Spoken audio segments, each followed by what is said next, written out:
नमस्कार, बहुत स्वागत है आप सभी का। मैं हूं आपके साथ कमर। बड़ी खबर से बुलेटिन की शुरुआत करेंगे। वैक्सीनेशन को लेकर बड़ी खबर यह कि मोदी सरकार ने एक बहुत बड़ा फैसला ले लिया है। आज 1 मई से सबको लगेगा वैक्सीन। जी हां, 18 साल से ज्यादा उम्र वालों को वैक्सीन लगेगी। पीएम मोदी की बैठक में यह बड़ा फैसला लिया गया है। वैक्सीनेशन को लेकर बेहद ही महत्वपूर्ण खबर आपके लिए। वैक्सीनेशन को लेकर सरकार ने बड़ा फैसला लिया है और जो उम्र की सीमा 45 साल तक थी उसे अब घटाकर 18 साल कर दिया गया है। इससे पहले विपक्ष ने भी इसकी मांग की थी, सोनिया गांधी ने भी मांग की थी कि 18 साल तक वैक्सीन लगने की उम्र की जाए और वही हुआ। हालांकि सरकार ने इससे पहले भी कई सारे फैसले लिए हैं और ज़्यादा जानकारी के साथ हमारे संवाददाता अनूप जुड़े हैं दिल्ली से। अनूप, अब बड़ा फैसला हुआ है, 1 मई से सबको 18 साल से ज़्यादा उम्र वालों को वैक्सीन लगेगी। क्या पर्याप्त मात्रा में देश के लिए वैक्सीन मौजूद है? देखिए, आपको बता दूं सबसे पहले कि केंद्र सरकार ने एक बड़ा फैसला लिया है, क्योंकि हमने देखा है कि कई राज्यों के मुख्यमंत्री, कई तरह के सेक्टर जो है, सोसाइटी के लोग हैं, वो लगातार इस बात की मांग कर रहे थे कि 18 साल से ज्यादा उम्र के लोगों को वैक्सीनेशन की सुविधा प्रदान की जाए। क्योंकि अभी तक देखिए 45 साल से ज्यादा उम्र के लोग वैक्सीन लगा सक रहे थे। ऐसे में आज हमने देखा कि प्रधानमंत्री नरेंद्र मोदी लगातार जो है वो उनकी बैठकें होती रही और जो अभी डॉक्टरों के साथ एक बैठक हुई थी, उसके बाद प्रधानमंत्री नरेंद्र मोदी ने और केंद्र सरकार ने ये फैसला लिया कि 18 साल से ज्यादा उम्र के लोग जो हैं वो वैक्सीन लगा सकते हैं। दूसरी तरफ आपको बता दूं कि ये वैक्सीन किस तरीके से लगाई जाएगी, इसका पूरा अधिकार राज्य सरकारों को दिया गया है। वेंडर्स, जो प्राइवेट सेक्टर इसमें इन्वॉल्व रहेंगे। सरकार ने ये भी साफ किया कि जो 45 साल से ज्यादा उम्र के लोगों को फ्री वैक्सीन दी जा रही है वो जारी रहेगी। हालांकि अभी के 18 साल से उम्र के ज्यादा जो लोग हैं उनको वैक्सीनेशन किस तरह से दी जाएगी, क्या उसमें रेट तय किए जाएंगे, ये सारी बातें जो है आगे तय की जाएगी। राज्य सरकार और जो वैक्सीन प्रोड्यूसर कंपनियां हैं उनके साथ मिलकर के की जाएगी। लेकिन अपने आप में बड़ा फैसला है, क्योंकि जिस तरीके से लगातार कोरोना महामारी पैर पसारता जा रहा है, जिस तरह से लगातार मामले सामने आ रहे हैं, ऐसे में ये केंद्र सरकार और प्रधानमंत्री नरेंद्र मोदी का एक बड़ा फैसला सामने है। जी अनूप, अब टीकाकरण जब शुरू होगा तो उसकी क्या चुनौतियां आगे हैं? और हमने आपसे ये भी कहा कि जो वैक्सीनेशन हो रहा है कहीं ज़्यादा हो रहा है, कहीं लोग दिलचस्पी नहीं ले रहे हैं। देखिए, आपको बता दूं कि कल भी प्रधानमंत्री नरेंद्र मोदी ने बैठक की थी अपने अधिकारियों के साथ। इसमें स्वास्थ्य सचिव भी मौजूद थे, इसके अलावा फार्मा सेक्रेटरी भी मौजूद थे और आज भी फार्मा की कंपनियों के साथ उनकी बैठक हुई है। कई और डॉक्टरों के साथ बैठक हुई है। सभी बैठकों में हमने देखा कि प्रधानमंत्री इसी बात पर जोर दे रहे हैं कि जो वैक्सीन प्रोड्यूसर कंपनियां हैं वो ज्यादा से ज्यादा प्रोडक्शन करें, क्योंकि वैक्सीन की डिमांड बहुत ज्यादा है। तो ऐसे में प्रधानमंत्री नरेंद्र मोदी की तरफ से भी इस बात को कहा गया है। बिल्कुल अनूप, वैक्सीन के उत्पादन पर ज्यादा से ज्यादा जोर देना होगा। हमारे पास 2 वैक्सीन अभी मौजूद है। अगर हम स्पुतनिक वी को मिला लें तो 3 वैक्सीन देश में मौजूद हैं, कोवैक्सीन, कोविशील्ड और स्पुतनिक वी, जिसको आपातकाल मंजूरी दी गई। बेहद शुक्रिया आपका अनूप जानकारी देने के लिए। तो तैयार हो जाइए, 1 मई से टीकाकरण शुरू होगा। राष्ट्रव्यापी टीकाकरण की शुरुआत होने जा रही है 1 मई से और 18 साल जिसकी उम्र हो चुकी है उसको भी वैक्सीन दी जाएगी। हालांकि वैक्सीन कैसे दी जाएगी, वो मुफ्त होगी या उस पर कुछ रेट तय किए जाएंगे, ये फैसला राज्य सरकारों पर केंद्र सरकार ने छोड़ दिया है। वैक्सीनेशन की शुरुआत 1 मई से होगी। 1 मई से राष्ट्रीय टीकाकरण की शुरुआत होने जा रही है। आज एक बेहद ही महत्वपूर्ण फैसला देश हित में प्रधानमंत्री नरेंद्र मोदी ने लिया है और ये देश हित में ही कहा जाएगा, क्योंकि जिस तरीके से वैक्सीन की लोगों को ज़रूरत है उसके हिसाब से ये महसूस किया जा रहा था कि वैक्सीन की अब लोगों को ज़रूरत है और संक्रमण को देखते हुए भी ये फैसला बेहद ही महत्वपूर्ण था। बात करेंगे छत्तीसगढ़ की राजधानी रायपुर की। इस वक्त की बड़ी खबर मिल रही है। सीएम भूपेश बघेल ने समीक्षा बैठक की है। 11 जिलों में कोरोना संक्रमण की स्थिति की समीक्षा की। सीएम ने वर्चुअली बैठक की है। कोरोना पर नियंत्रण के उपायों की समीक्षा की गई है। महासमुंद, गरियाबंद, धमतरी, बालोद, कबीरधाम, मुंगेली, गौरला, पिंडरा, मरवाही, सरगुजा, सूरजपुर, कोरिया, बलरामपुर जिले की समीक्षा की। सीएम ने ऑक्सीजन आईसीयू की जानकारी ली, वेंटिलेटर, ऑक्सीजन की सप्लाई, ऑक्सीजन सिलेंडरों की उपलब्धता की जानकारी ली। रोटेशन, मेडिकल स्टाफ, रेमडेसिविर पर चर्चा की गई। सीएम ने दवाइयों की भी जानकारी ली। बैठक में स्वास्थ्य मंत्री मौजूद थे। मुख्य सचिव अमिताभ जैन भी इस बैठक में शामिल हुए।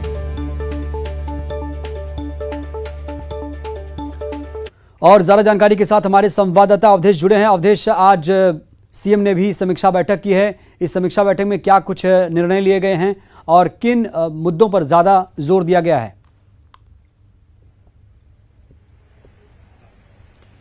देखिए, सबसे जो ज्यादा जिस मुद्दे पे जोर दिया गया है वो है यथास्थिति, क्योंकि छत्तीसगढ़ की यथास्थिति क्या है, क्योंकि 1,30,000 से ज्यादा सक्रिय मरीज छत्तीसगढ़ में है और सरकारी बेड तकरीबन कुल मिला के 30,000 के आसपास में है।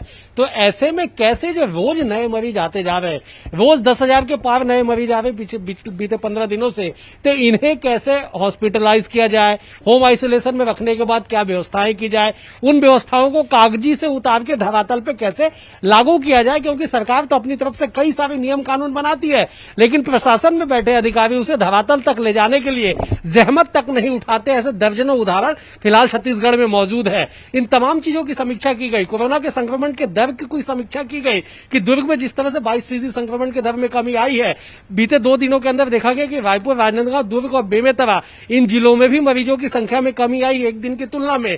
तो यहाँ पे और क्या कुछ किया जा सकता है, कैसे नियम कायदों को और तेज बढ़ाया जा सकता है, क्या कुछ नया किया जा सकता है, इसकी समीक्षा की गई। सबसे बड़ी बात यह कि आज के इस बैठक में जो सबसे बड़ी बात इस बात पे चिंता जताई गई कि रेमडेसिविर इंजेक्शन को लेकर जो माहौल बना हुआ है, सरकार कह रही है कि लगातार आपूर्ति है, सरकार कह रही है कि वो डिमांड के अनुसार से अस्पतालों को भेज रहे हैं, लेकिन अस्पताल के बाहर, मेडिकल स्टोरों में, निजी अस्पतालों में, शासकीय अस्पतालों के बाहर भी रेमडेसिविर इंजेक्शन खरीदने के लिए लंबी लंबी कतार लगी है। सोशल मीडिया पे लोग यहां तक दावा कर रहे हैं कि वो कई हजार रुपए देने के लिए तैयार है उस इंजेक्शन के, लेकिन बावजूद उसके उन्हें मिल नहीं रहा है। तो इस तरह की जो स्थिति बनी है, इस स्थिति से कैसे निपटे जाए, कैसे लोगों के मन में एक विश्वास जगाया जाए, इस महामारी के दौर से लोगों को कैसे निकाला जाए, भले ही तमाम चुनौतियां राज्य सरकार के सामने हों, अवधेश, भले ही राज्य सरकार के सामने तमाम चुनौतियां खड़ी हैं, लेकिन एक मामले में छत्तीसगढ़ मध्य प्रदेश से भी ज्यादा खुशकिस्मत है। वो ये कि ऑक्सीजन निर्माण संयंत्र छत्तीसगढ़ के पास भिलाई में है, मध्य प्रदेश के पास तो वो भी नहीं है। इस मामले में सरकार क्यों नहीं और ज्यादा प्रोडक्शन करती और ऑक्सीजन सिलेंडर की जो संख्या की बात लगातार की जा रही है, इसको और ज्यादा उत्पादन किया जाए और बढ़ाया जाए, जिससे लोगों को ऑक्सीजन सिलेंडर मिल पाए।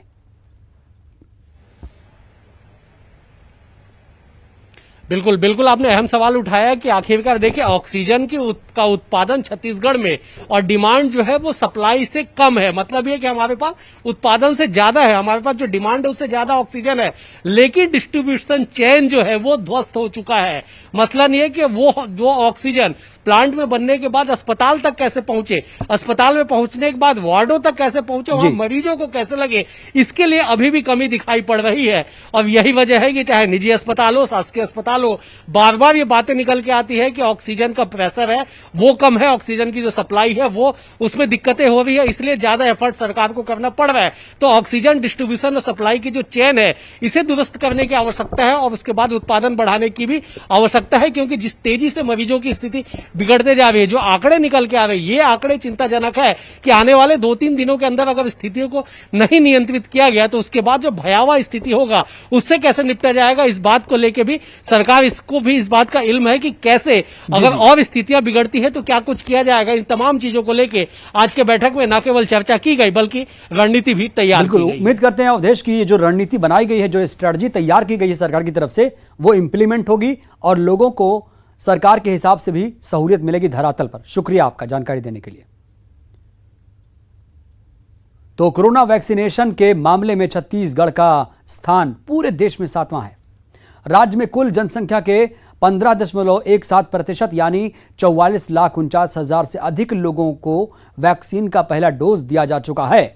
राष्ट्रीय औसत 7.79% है। केंद्र शासित प्रदेश लक्षद्वीप, अंडमान निकोबार, लद्दाख के साथ राज्यों में सिक्किम, त्रिपुरा, हिमाचल प्रदेश केवल छत्तीसगढ़ से आगे हैं। 18 अप्रैल तक की स्थिति में छत्तीसगढ़ 45 साल से अधिक उम्र के लगभग 66% लोगों को पहली डोज लग चुकी है। इसके अलावा 88% health care worker, 91% front line worker को भी वैक्सीन की पहली खुराक मिल चुकी है।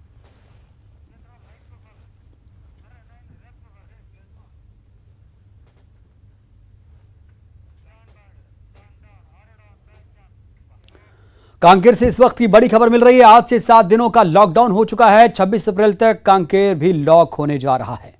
पुलिस ने फ्लैग मार्च निकाला, लोगों को समझाइश दी। कलेक्टर ने इसके लिए आदेश भी जारी कर दिया है। तो लगातार आज से 7 दिनों तक कांकेर भी लॉक हो जाएगा और हर कोई अपनी हरकतों से प्रदेश को, जिलों को, गांव को, मोहल्लों को लॉक करवा रहा है, क्योंकि वो कोरोना गाइडलाइन का पालन नहीं कर रहा है और उनकी वजह से, उनकी लापरवाही की वजह से ऐसा ये हो रहा है कि एक की लापरवाही 100 पर 1000 पर भारी है। इसीलिए सचेत होना बेहद जरूरी है, नहीं तो लॉकडाउन में ही जिंदगी गुजारनी पड़ेगी। तो कांकेर के बाद अब कवर्धा की बात करेंगे। जिले में भी अब टोटल लॉकडाउन का फैसला लिया गया है। 21 अप्रैल से 29 अप्रैल तक लॉकडाउन है। कलेक्टर ने आदेश जारी किया है। इमरजेंसी सेवाओं के लिए छूट रहेगी। इमरजेंसी सेवाओं का मतलब यह है कि अगर आपको पेट्रोल की जरूरत है, मिल जाएगा। दवाइयों की जरूरत है, मिल जाएगी। दूध, सब्जी, फल मिल जाएगा। शर्तों पे बहुत जरूरी होगा, तभी आपको बाहर घर से कदम निकालना है, नहीं तो कार्रवाई भी की जाएगी। 21 से 29 अप्रैल तक के लिए कवर्धा भी तैयार रहे।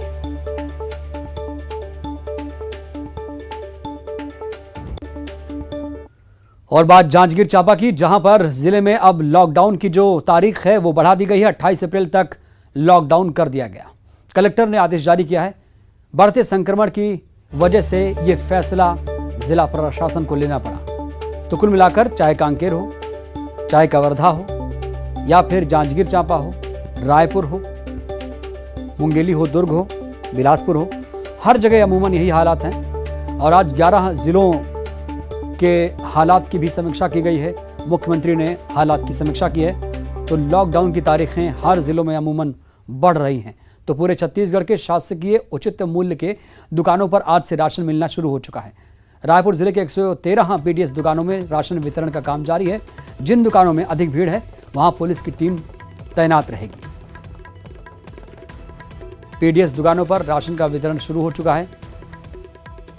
अब जो बीपीएल परिवार हैं उन्हें अनाज मिल पाएगा। लॉकडाउन के ऐलान के साथ ही कालाबाजारी और मुनाफाखोरी की दर्जनों शिकायतों के बाद छत्तीसगढ़ सरकार एक्टिव हो गई है। लगातार मिल रही शिकायतों के बाद खाद्य मंत्री अमरजीत भगत ने अपने निवास कार्यालय में वर्चुअली बैठक की और स्थिति हालात को लेकर समीक्षा की। मुनाफाखोरी को रोकने के लिए सरकार के प्रयासों पर विस्तार से चर्चा की गई। बैठक में मंत्री ने अधिकारियों पर शिकायतों पर गंभीरता बरतने और धरातल पर लगातार निरीक्षण करने के निर्देश दिए। इसके साथ ही कोल्ड स्टोरेज की भी जांच के लिए कहा गया है।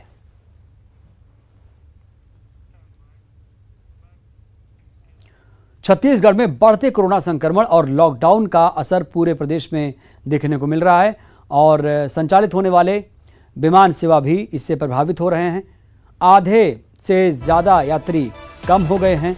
यात्रियों की संख्या भी 60% घट गई है। रायपुर एयरपोर्ट अथॉरिटी से मिली जानकारी के मुताबिक, आंकड़ों पर गौर कीजिएगा, 11 अप्रैल को कुल 32 फ्लाइट संचालित हुई, 4 रद्द हुई। इस दिन यात्रियों की कुल संख्या थी 2280। अगले दिन 12 अप्रैल को 40 फ्लाइट ने उड़ान भरी, 2 कैंसिल हुई, 1859 यात्रियों ने यात्रा की।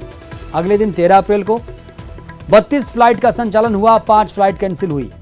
यानी अमूमन हर रोज फ्लाइट्स कैंसिल हो रही हैं और उसी अनुपात में यात्रियों की संख्या भी घट रही है।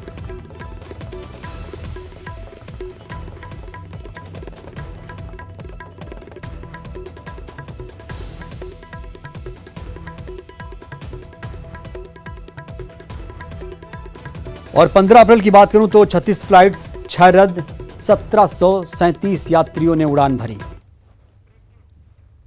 फिलहाल वक्त एक छोटे से ब्रेक के बाद हाजिर हूं। कवर्धा के कोविड अस्पताल में 7 वेंटिलेटर धूल फांक रहे हैं।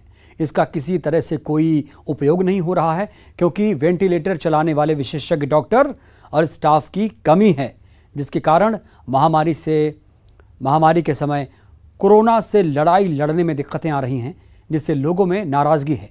बीजेपी सांसद संतोष पांडे ने भी इसे विभाग की बड़ी लापरवाही बताया। वहीं कलेक्टर ने मेडिकल कॉलेज रायपुर से मदद लेकर चालू करने की बात कही है।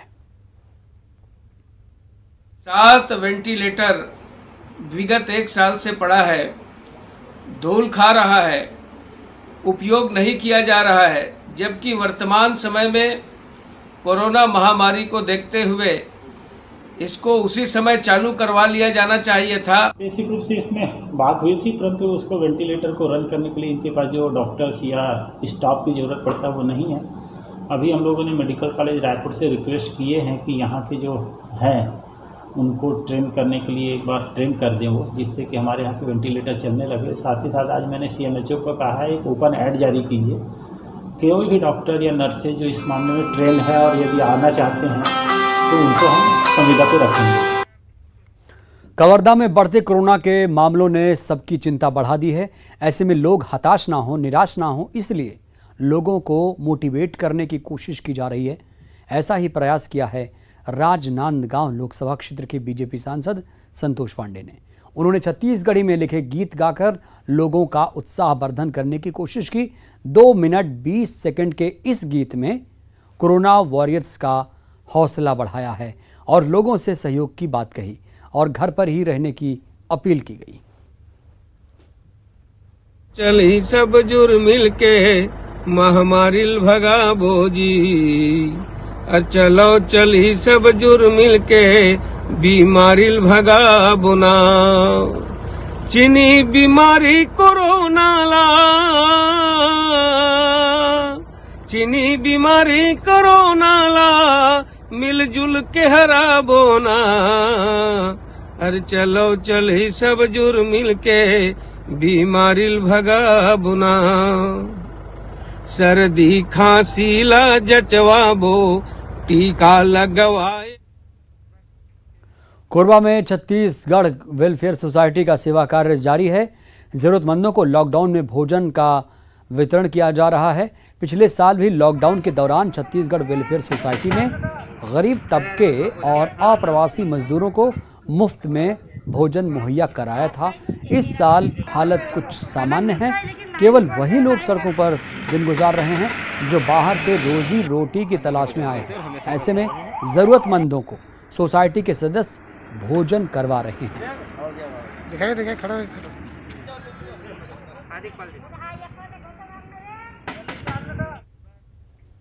और अब बात ऐसे सिस्टम की करते हैं, ऐसे सिस्टम की जो खाट पर चली गई। जी हां, बलरामपुर जिले के शंकरगढ़ ब्लॉक में एक बीमार बुजुर्ग महिला को खाट पर लेकर एम्बुलेंस तक लाने का तस्वीर वायरल है।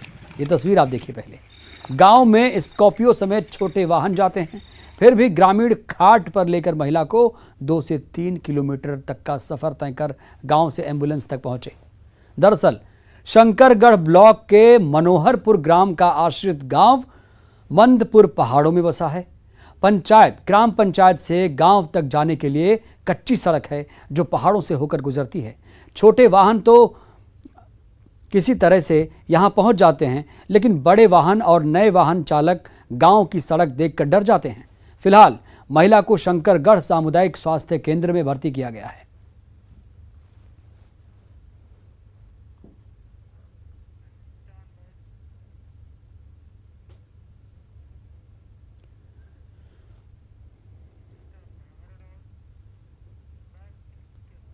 सुकमा में लाल आतंकियों की करतूत जारी है। नक्सलियों ने एक बार फिर से मुखबिरी के शक में एक नाबालिग समेत 2 को मौत के घाट उतार दिया।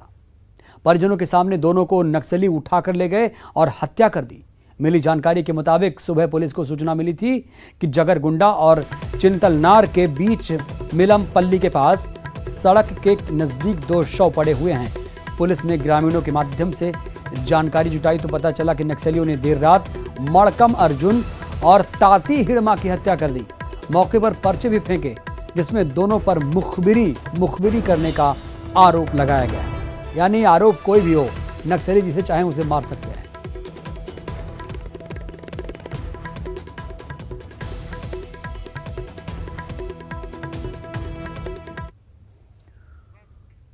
बुलेटिन में इतना ही। दीजिए इजाजत। ताज़ा तरीन खबरों के लिए आप देखते रहिए न्यूज़ 18 मध्य प्रदेश छत्तीसगढ़। नमस्कार।